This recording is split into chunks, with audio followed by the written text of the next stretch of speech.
আজ হঠাৎ করে আপনি মারা গেলে আপনি যে অফিসে কাজ করেন সেটি বন্ধ হবে না, কোম্পানি বন্ধ হবে না, শুধুমাত্র আপনার পরিবারের ইনকাম বন্ধ হবে এবং আপনার ইনকামের ওপর যারা ডিপেন্ডেন্ট তারা নানান আর্থিক সমস্যায় পড়বে। তাই আপনার অনুপস্থিতিতে আপনার ফ্যামিলি মেম্বার্সদের যাতে কোনো রকমের ফিনান্সিয়াল ক্রাইসিসের মুখে পড়তে না হয় তার জন্য একটি টার্ম লাইফ ইন্স্যুরেন্স নেওয়া অত্যন্ত জরুরি। টার্ম ইন্স্যুরেন্স হলো একটি পিওর লাইফ ইন্স্যুরেন্স প্ল্যান।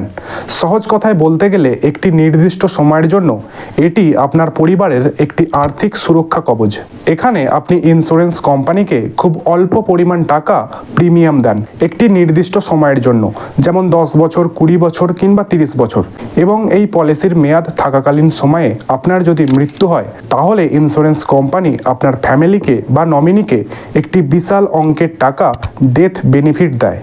তবে মনে রাখবেন এটি কোনো ইনভেস্টমেন্ট প্ল্যান নয়, তাই পলিসির মেয়াদ শেষে আপনি যদি বেঁচে থাকেন তাহলে আপনি কোনো রকমের টাকা ফেরত পাবেন না, কেননা এটি একটি আর্থিক সুরক্ষা কবচ যা আপনার অবর্তমানে আপনার পরিবারকে যাতে কোনো রকম আর্থিক সমস্যার মুখে পড়তে না হয় তা সুনিশ্চিত করে। তাই আজই আপনার ফ্যামিলির কথা ভেবে টার্ম লাইফ ইন্স্যুরেন্স নেওয়ার চিন্তাভাবনা করুন এবং কিভাবে সঠিক টার্ম লাইফ ইন্স্যুরেন্স চুজ করতে হয় তা জানতে ইচ্ছুক হলে এখনই কমেন্ট করে জানান এবং পার্সোনাল ফাইন্যান্স সম্বন্ধিত এরকম আরও ভিডিও দেখার জন্য এখনই সাবস্ক্রাইব করুন।